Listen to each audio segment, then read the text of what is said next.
오늘 본문을 근거로 별을 따라 나선 이들, 별을 따라 나선 이들이라는 제목으로 우리 같이 내용 나누겠습니다. 여러분께서 마지막으로 본 별의 모습이 어떤가요? 여러분에게 인상적으로 다가온 별의 모습이 있었나요? 여기 계신 많은 어르신들 분들은요, 예전에 어릴 때 이렇게 평상에서 시원하게 누워서 이렇게 과일 먹으면서 별을 본 순간들이 있을 것입니다. 저도요, 잊혀지지 않는 별이 있습니다. 유럽 여행 중에 한 방문 국가인 모로코, 북아프리카죠. 그 모로코를 가세요. 친구와 함께 낙타를 타고 하룻밤 쫙 들어가요. 모래사막을 헤쳐서 하룻밤을 그 현지인의 돌집에서 보내고요. 그 집 앞에서 잠깐 나와서 누웠는데 밤하늘을 봤습니다. 그 텅 빈 하늘에 수많이 이렇게 있는 그 별들, 그것이 아직도 잊혀지지 않습니다. 여러분, 어느 시인이 이야기했듯이 밤하늘이 아름다운 것은요, 바로 별들이 아름답기 때문입니다. 어느 천문학자가요, 하늘을 연구하는 자죠. 천문학자가 자신의 특이점을 이렇게 이야기했습니다. 자신이 좋은 일이 일어날 때, 혹은 기가 막힌 일이 일어났을 때, 혹은 대학교에 합격했을 때, 혹은 억울한 일이 일어났을 때, 그때 하늘을 본다고 합니다. 그래서 하늘을 보고 그때 달이 떠 있으면 달의 모양을 관찰해보고, 혹은 별의 모양을 관찰해보고, 해의 모양을 자세히 봤다고 합니다. 그래서 그때의 모양을 어렴풋이 기억에 해놨다가 나중에 그 모습을 이렇게 떠올린다고 합니다. 천문학자는 좀 다르긴 달라요. 하늘에는요, 우리가 어렴풋이 볼 수 있는 해, 달, 별이 있습니다. 평상시와는 다름없기 때문에 우리가 무심코 넘어갈 때가 많죠. 그런데 별이 평상시와는 다르게 뭔가 특이한 현상이라면 어떨까요? 주전 5년에서 7년에 맑게 빛나던, 특이하게 빛나던 그 별을 보던 몇몇 사람들이 있었습니다. 오늘 그 현장의 상황을 우리 함께 살펴보고자 합니다. 첫 번째요, 하늘을 연구하던 천문학자들, 그들이 본 그 별입니다. 페르시아로 추정되는 곳에 3명의 동방 박사들이 있었습니다. 마자이라고 표현된 이 단어는 wise man이라고, 지혜로운 자라고 표기하지만 그것은 정확한 뜻이 아닙니다. 더 정확한 뜻은 천문학자입니다. astronomers입니다. 별점을 치는 사람이 아니에요. 그 별을 보면서 점을 치는 사람이 아닙니다. 마술사도 아니에요. 하늘을 연구하는 자들입니다. 별을 공부하는 천문학자들이었습니다. 그 당시 주전 5년에서 7년 사이는요, 여러분 과학기술이 있으면 뭐가 있겠습니까? 턱없이 부족했으니까 그냥 기후를 보면서, 별의 모양을 보면서, 해의 모양을 보면서, 밝기를 보면서, 달의 모양을 보면서 식별해서 예측하거나 전망을 했습니다. 그들이요, 얼마나 많은 별들을 봤을까요? 그런데 하루는요, 별의 모양이 다르는 거예요. 매우 달랐습니다. 그들의 본 별이 어땠길래 그들이 짐을 싸고 먼 길을 여행을 해야 됐을까? 여러분 잘 알다시피 우리는요, 놀라운 시대에 살고 있습니다. 현대 과학기술이요, 너무나도 뛰어내요. 그래서요, 어느 정도냐면 어느 지점에서 몇 년도쯤에 별의 모양이 어땠는지, 별의 특이점이든지 별의 이동을요, 관찰하고 정보를 얻을 수가 있습니다. 그러니까 현대 과학기술에서 주전 1년부터 10년까지를 연구를 했습니다. 그런데 딱 특이한 게요, 5년 사이에서 7년 사이, 주전 5년, 7년 사이에 특이점이 발견되었는데 무엇이냐? 목성과 토성이 20년마다 원래는 이렇게 가까워지는 경우가 있는 거예요. 그러니까 이 두 개가 이렇게 가까워지니까 더 빛이 더 크지 않습니까? 20년마다 원래 그렇게 한 번 일어나는 거예요. 그런데 동방 박사들이 본 별은 그 해 5월에 한 번 목성과 토성이 가까워지고요, 9월에 한 번, 12월에 한 번 가까워진 현상이 있었다고 합니다. 그러니까 20년 만에 그게 한 번 일어나면 괜찮은데 1년에 3번 동안이요. 이런 경우는 800년에서 850년 만에 일어나는 특이한 일이라고 합니다. 그래서 이 일을 최초로 연구한 케플러 천문학자 의견에서도 나오고요, 캠브리지 대학, 스페인 천문학자 연구소, 천체 물리학자들이 이 모든 것을 언급을 했습니다. 여러분 2년 전에서요, 그 YTN 한국 뉴스에서도 이 사실을 보도를 했습니다. 목성, 토성, 우주쇼가 진행되는데 천문학자들은 이를 크리스마스 별로 명명했습니다. 당시 인터뷰를 했던 이태형 천문학자 학장이 이렇게 말을 했어요.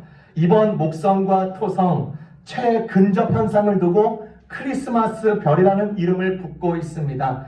예수님 탄생 당시 동방박사를 이끌었던 예루살렘 별도 이번처럼 목성과 토성 혹은 목성과 금성 근접 현상이 이 가능성이 큰 것으로 알려져 있습니다. 여러분, 이처럼요 진기한 광경을 동방의 그 천문학자들이 본 것입니다. 주전 5년에서 7년 사이에 목성과 토성이 5월에 가까워졌습니다. 그러니까 그들이 봤을 때 20년 만에 한 번 일어나는 일이니까 이날이 20년 만에 일어난 일이겠구나 생각했겠죠. 한 번만 가까웠으면 무심코 넘어갔을 것입니다. 그런데 같은 해에 9월경에 추정되는 그 날에 서로 또 가까워지니까 경이로움이 일어나고요. 두려움에 압도되기 시작합니다. 보통 형상이 아닌 것을 이제 직감하는 것입니다. 성경의 기록은 이렇습니다. 그 별이 박사들 앞에서 움직여 갔고 갑자기 사라졌다가 또다시 그들 앞에 비추며 인도에 간 사실을 성경에서 분명하게 말하고 있습니다.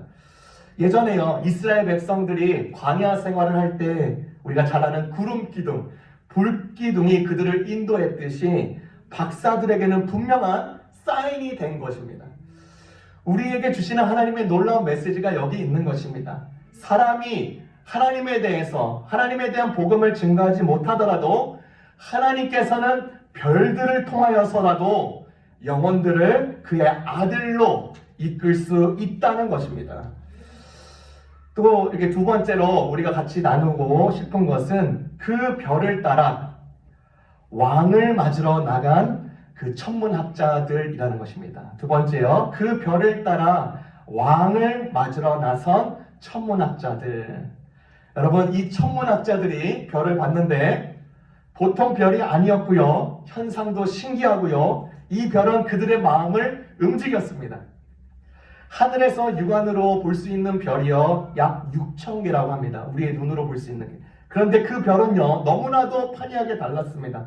이 별은 마치 이동하듯이 보였습니다. 그래서 이들은요 짐을 싸기 시작합니다. 그리고 그들은 확신한 것입니다. 이 별은 왕의 별이다. 여러분, 고대 세계에서는요 높은 자 혹은 왕을 만날 때에는요 반드시 예물을 준비해서 드려야 합니다. 이들은요 여정을 떠나기 전에 왕을 위해서 예물을 준비했습니다. 우리가 잘 알고 있는 유향과 황금과 몰약입니다. 여러분, 황금은요 구약시대 제단을 꾸미고 제사 도구들을 만드는 데 사용됐습니다. 이것은 불변과 영광을 상징하는 것입니다. 황금을 예물로 드린다는 것은 예수님의 영원한 왕권, 만왕의 왕되심을 상징하는 것입니다. 유향을 준비했습니다. 당시 일반 사람들이 절대로 구할 수 없는 향료입니다. 향료였어요.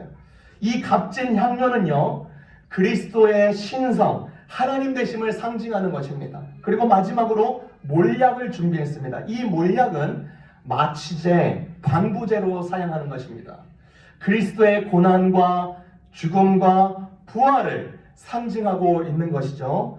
참으로 놀라운 것은요 이들은 이 선물을 준비하는데 하나님을 믿는 자도 아니었습니다. 철저한 이방 사람임에도 불구하고 이런 선물 자체를 준비한 것에 대해서 아기 예수가 예언적인 성취로서 준비됐다는 것을 놀랍게 이 선물 자체에서도 우리가 알 수가 있는 것입니다. 이제 이들이 천문학자들이 이제 페르시아에서 이제 짐을 싸고 이제 길을 나서는 것입니다. 학자들은 추정하기로 이들 말고 이들을 돕는 수행원들, 헬퍼들이 있었습니다. 이제 어디로 가는지, 목적지가 어딘지 알 수도 없었어요. 자신들이 다만 있었던 곳에서 별을 따라서 이제 서쪽 방향으로 계속 나아가는 것이죠. 여러분, 중동 지역에서 이제 팔레스타인 지역으로 가는 것입니다. 이때는요 중동의 모래, 생각해 보세요. 어마어마한 모래 사막이 있습니다. 바람, 추위가요 그들을 괴롭혔을 것입니다. 그래도 그들을 인도하는 별이요 여전히 밝게 빛나고 있는 것입니다. 100마일을 낙타를 타고 가는데 끝인 줄 알았는데 끝이 아니에요. 200마일 길을 가는데 끝이 아니었습니다. 배고파서 멈추고 잠깐 끼니를 때우고 잠을 자고 또 아침을 맞이하면 그 왕을 뵙고자 길을 계속 가는 것입니다. 전갈의 위험도 있습니다. 강도의 위험도 있어요. 식량이 떨어질 수도 있습니다. 물 부족이 일어날 수 있어요. 체력도 지칠 수 있습니다. 500마일을 넘게 이동했는데도 도무지 별은 멈추지가 않습니다. 얼마나 답답할까요? 이제 이거 계속 해야 되나? 여러분, 책을 쓴 담론이라는 책, 그리고 감옥으로부터 사색이라는 책을 쓴 유명한 신영복 선생님 있으십니다. 이 선생님 한국 군사 독재 시절에 무려 20년간 감옥 생활을 했던 성공회대 교수이자 사상가이고 작가입니다. 이분이요, 교도소에서 쓴 글을, 그리고 교도소에서 했던 일들을 인터뷰를 이렇게 내용을 나눠줬습니다. 그분이 쓴 글입니다. 교도소에서 자살하는 사람들이 참 많아요. 보도가 안 되지만요, 제가 무기징역 받고 추운 독방에 앉아 있을 때 왜 자살하지 않나 생각하기도 했습니다. 심각하게 고민했습니다. 많은 사람들이 자살했거든요. 자살하지 않는 이유는 햇빛 때문에 안 죽었어요. 그때 있었던 방이 북서향이었는데 2시간쯤 하루에 햇빛이 들어옵니다. 가장 햇빛이 클 때가요, 내가 신문지를 펼 때 정도였습니다. 햇빛을 내 무릎에 올려놓고 앉아있을 때 정말 행복했습니다. 내일 햇빛을 기다리고 싶어 안 죽었어요. 살아있다는 것 자체가 비록 20년의 감옥이 삶 속에 있었지만 결코 손해가 아니었음을 알았습니다. 그런 생각을 했던 것 같아요. 여러분, 이 신 교수님이요, 하루에 겨우 신문지만한 햇빛을 2시간씩 받았기 때문에 20년의 감옥 생활을 견디었다는 것입니다. 자살한 사람들에게도 그 방에도 햇빛이 들어왔습니다. 차이는 신 교수님 그분은 그 햇빛을 매우 기다렸습니다. 자기 무릎에 놓고 하루 2시간을 즐겼다는 것이죠. 여러분, 동방 박사들이 이제 집으로부터 길을 나선 때가 이제 하루, 이틀, 10일, 30일이 넘어갑니다. 이들은요, 목적지도 몰라요. 내비게이션 없습니다. 자신들이 인도하는 별이 자신들을 언제 멈출지 모릅니다. 여러분 잘 알다시피 페르시아에서 예루살렘까지요 1071마일입니다. 그들은요 결국 1071마일을 낙타를 타고 일행과 같이 긴 여정을 해야 했습니다. 산술적으로 빠르면 3개월이 걸리고요. 조금 느긋하게 가면 10개월 정도 그 긴 거리를 해야 되는 여정이었습니다. 그런데 그들이 아기왕 예수께 한 걸음, 또 한 걸음, 또 한 걸음, 10걸음 내디딜 수 있었던 이유가 어디였습니까? 변함없이 그들에게 비추는 별이 있었고요. 이 별이 심지어 그들을 인도하고 있었기 때문입니다. 하루 일정을 마치면요, 다음날 그들에게 또 비칠 그 별을 기다린 것입니다. 그 기다림으로 아기왕 예수께 나아갈 수 있었던 것이죠. 이제 그들이요, 고대하고 기다렸던, 그리고 몸도 다 지쳐버렸던 그 여정의 끝이 이제 보이기 시작하는 것입니다. 예루살렘에 도착한 것이죠. 그런데 여기서 우리가 한 가지 질문을 떠올릴 수 있습니다.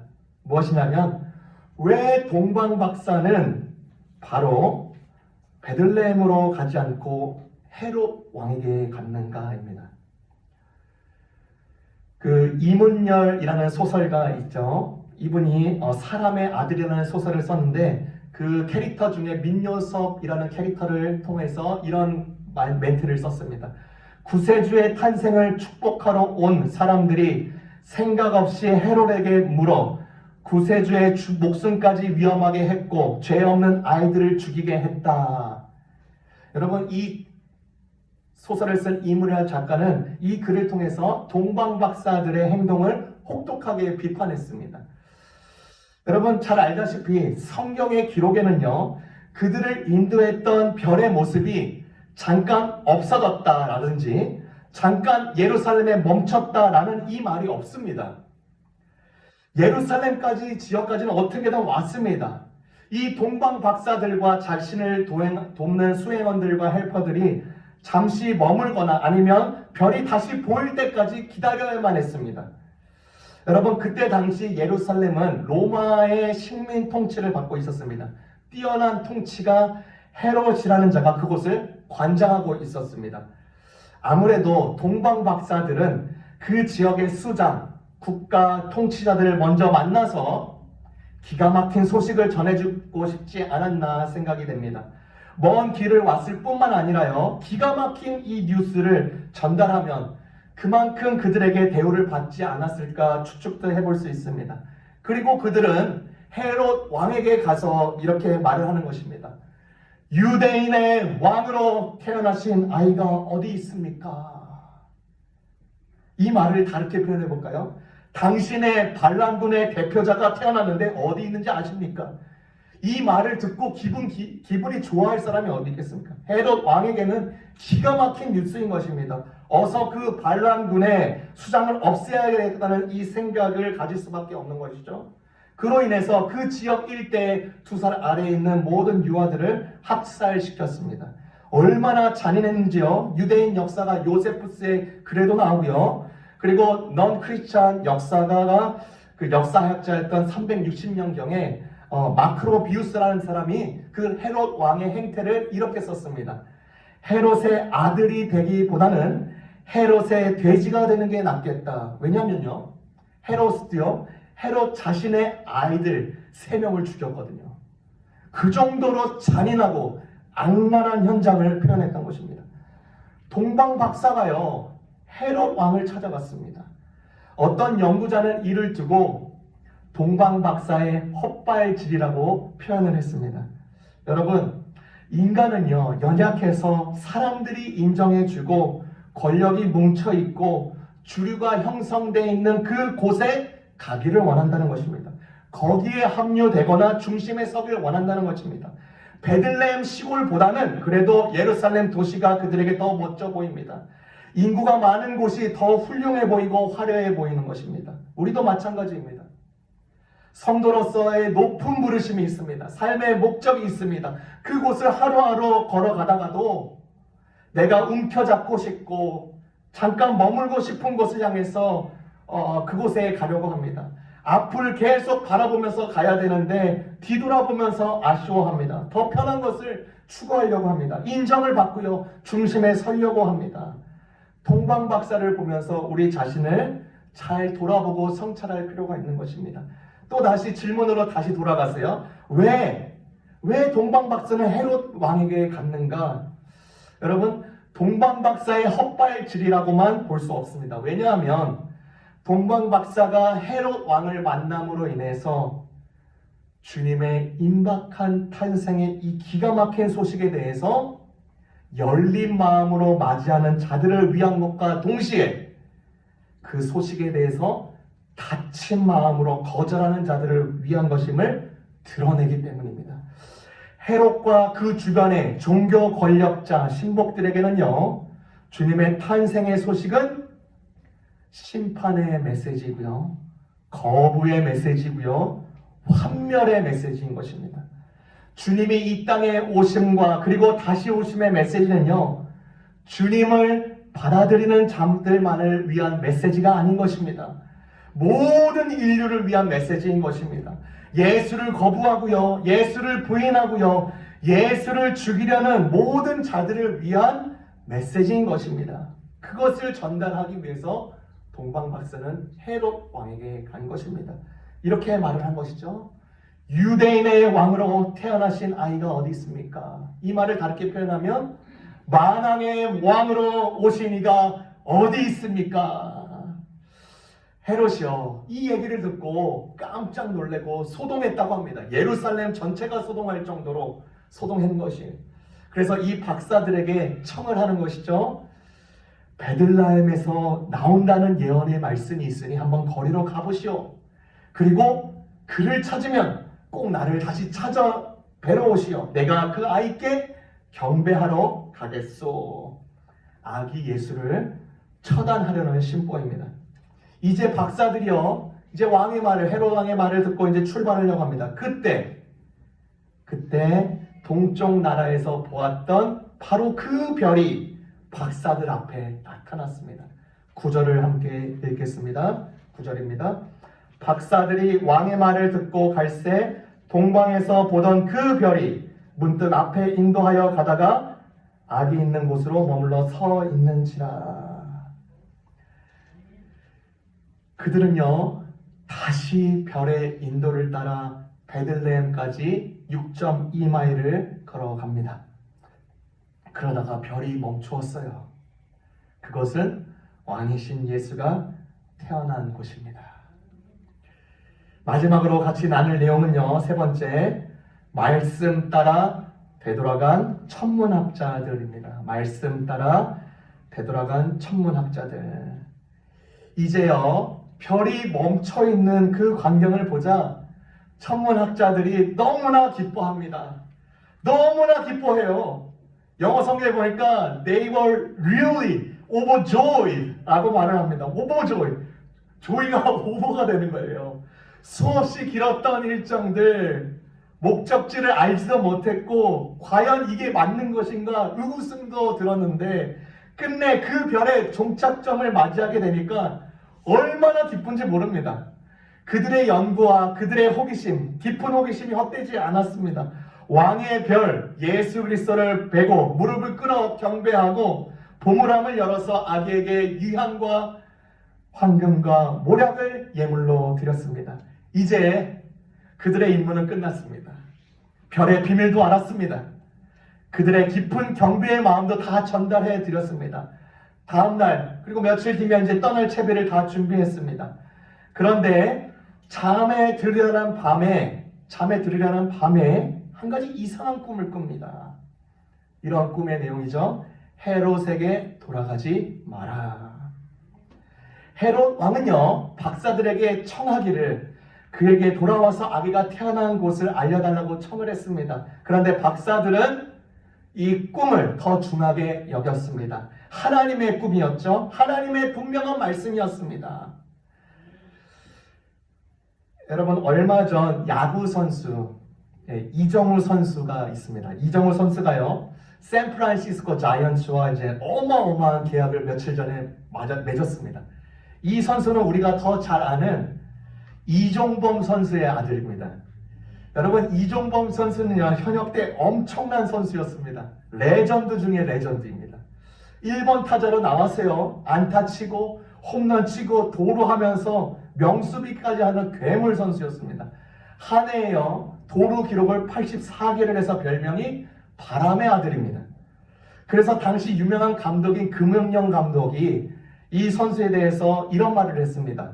타자는 승엽이가 제일 잘하고 투수는 동렬이가 제일 잘하고 야구는 이종범이 제일 잘한다. 나는 이종범 10승 투수 2명과도 바꿀 수 없어. 이런 말을 할 정도예요. 이런 아버지 밑에서 태어난 아들이 야구 선수를 한다니까 얼마나 기대가 많겠습니까? 근데 이 아들 이정우 선수도 야구를 참 잘해요. 그래서 이번에 미국 야구의 프로팀에 큰 계약을 맺었습니다. 계약을 하기 전에 이정우 선수와 인터뷰의 내용을 봤는데요. 인터뷰하는 자가 질문을 이정우 선수에게 이렇게 물어봐요. 이정우 선수, 타격을 정말로 잘하는데 잘 맞추고 어떻게든 똥볼, 죽은 볼도 안타를 치는데 무슨 비결이 있나요? 라고 물었는데 이정우 선수가 간단하게 이렇게 말을 합니다. 아빠 말 잘 들으면 돼요. 여러분, 단순한 대답인데요, 모든 게 담겨져 있습니다. 동방 박사들이요, 하나님의 말씀을 듣네요. 하나님 아빠 말을 잘 듣습니다. 더 이상 헛발질을 하는 게 아니에요. 이제 그 별이 그들을 인도하지 않습니다. 하나님의 말씀을 붙들고 이제 살러 자기의 삶의 자리로 돌아가는 것입니다. 그리고 성경을 이렇게 기록하죠. 12절 하반절입니다. 그들은 꿈에 헤롯에게로 돌아가지 말라 지시하심을 받아 다른 길로 고국에 돌아가니라. 다른 길로 자기의 고향으로 돌아가니라. 헤롯에게 가지 않았습니다. 헤롯의 특혜보다도 하나님의 말을 잘 들었습니다. 그들은 돌아가야 될 길로 갔습니다. 여러분 지리상으로 이렇게 생각해 보면요, 베들레헴에서 그들의 고향 페르시아까지 가기 위해서는요, 예루살렘까지 북쪽으로 좀 갔다가 이제 동쪽으로 수리아 지역으로 통과하는 길로 가야 됩니다. 그런데 그들이 3명뿐만 아니라 그들의 수행원들과 같이 왔기 때문에 이 예루살렘 성문길을 통과하게 되면 반드시 헤롯의 일당들에게 걸릴 수밖에 없습니다. 당시요, 예루살렘을 거치지 않고 그들의 고향으로 갈 수 있는 주요 도로는 없었습니다.